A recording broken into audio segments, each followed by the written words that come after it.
안녕하세요. 오늘은 계엄 관련한 사항에 대해서 간단하게 살펴보도록 하겠습니다.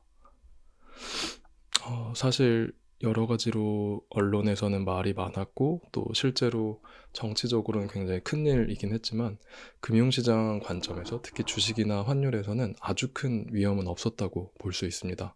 그 이유가 첫 번째로는 환율 때문입니다. 환율이 원래 한 1,400원 정도에서 계엄 선포 직후에는 1,444원까지 이제 올라갔다가 약 한 3% 정도 올랐던 거죠. 그러다가 다시 1,410원대로 내려온 상황입니다. 정부 당국의 개입도 있었지만 사실상 막 아주 심각한 상황으로 가진 않았었고요. 이 네이버에서 가져온 이 환율 차트를 보시면 이미 2022년에는 훨씬 더 심각하게 가파르게 상승했던 적이 있었습니다. 그렇기 때문에 사실상 이번 계엄으로 인해서 아주 큰 그러한 우려되는 상황이라고 시장에서는 판단하지 않았던 것 같습니다.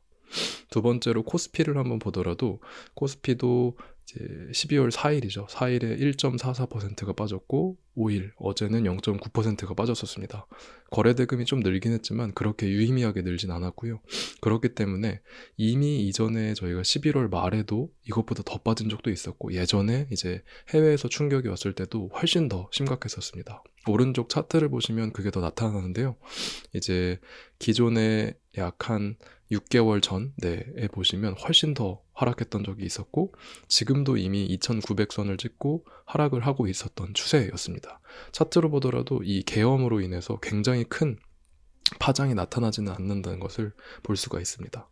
코스닥입니다. 코스닥도 보게 되면 1.98%, 0.92%가 이제 빠졌는데 코스피보다는 조금 더 빠졌다고 할 수 있지만 거래 대금도 큰 차이가 나지 않고요.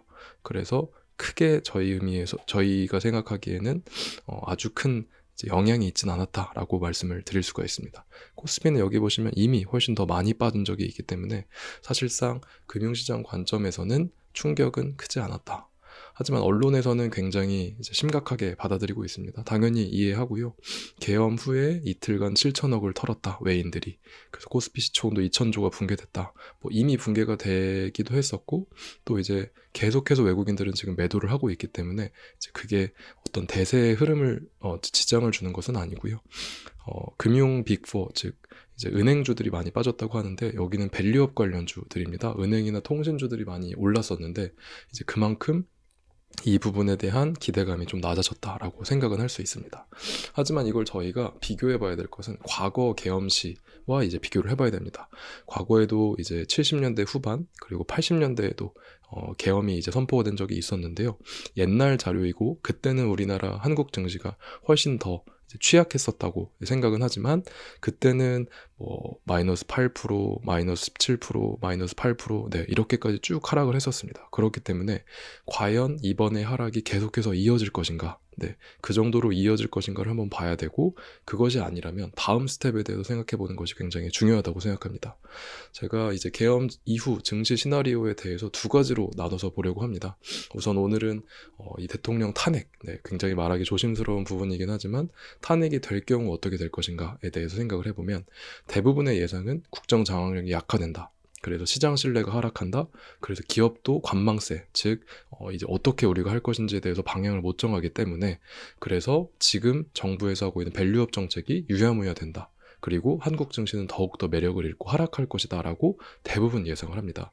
하지만 저는 지금 선 2400선에서는 한국 증시는 충분히 매력이 있다고 생각하고요. 지금은 ETF든 아니면 일부 우량주는 매수를 하는 전략도 충분하다고 생각합니다. 특히 배당이 나오는 또 섹터적으로 굉장히 유망한 종목들을 저희가 사는 것은 의미가 있다고 생각을 하고요.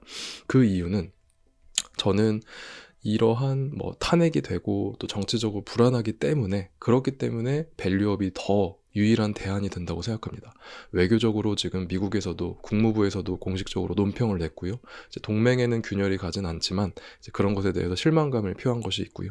그렇기 때문에 경제를 더 지켜야 합니다. 안 그래도 지금 한국 경제가 굉장히 쉽지 않은 상황이기 때문에 이번 정부에서는 탄핵과 또 이제 탄핵 관련한 이야기가 나오고 할수록 더욱더 경제를 신경 쓸 수밖에 없습니다.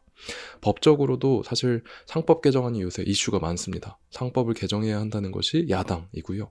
그것이 아니라 자본시장법만으로 충분하다. 그래서 개정안을 낸 것이 현재 정부 여당인데요.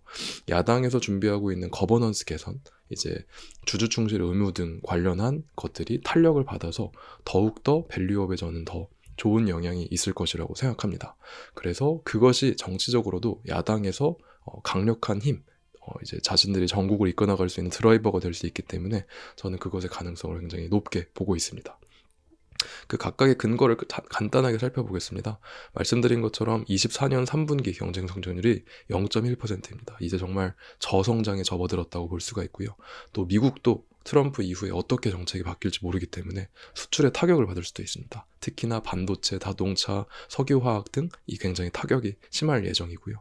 원자재값 환율도 급등해서 어려운 상황입니다. 그렇기 때문에 경제가 더욱더 중요하고 이것에 올인을 할 수밖에 없습니다. 그러면 더욱더 밸류업, 증시 부양 또는 정말 증시의 정상화를 생각할 수밖에 없고, 다행인 건 금융위원회가 주무기관인데 여기는 정부와 관계없이 장기적으로 이제 정책을 이끌어 나갈 수 있는 어느 정도의 독립된 기관이기 때문에 저는 그것을 신뢰를 하고 있습니다. 두 번째로 이제 말씀드린 것처럼 주주충실 의무 관련해서 상법 개정은 여쪽에서 반대하고 있습니다. 대통령이 거부권까지 행사를 할 것이라는 예상이 많았는데 이번 이슈를 통해서 만약에 탄핵이 되게 된다면 그러면 이제 야당에서 준비하는 것이 더욱더 탄력을 받겠다라고 저는 생각을 합니다. 두 번째로 탄핵이 되지 않고 현재 상황에서 레임덕이 지속이 되거나 아니면 전국이 타개될 경우에는 다음번에 살펴보도록 하겠습니다. 감사합니다.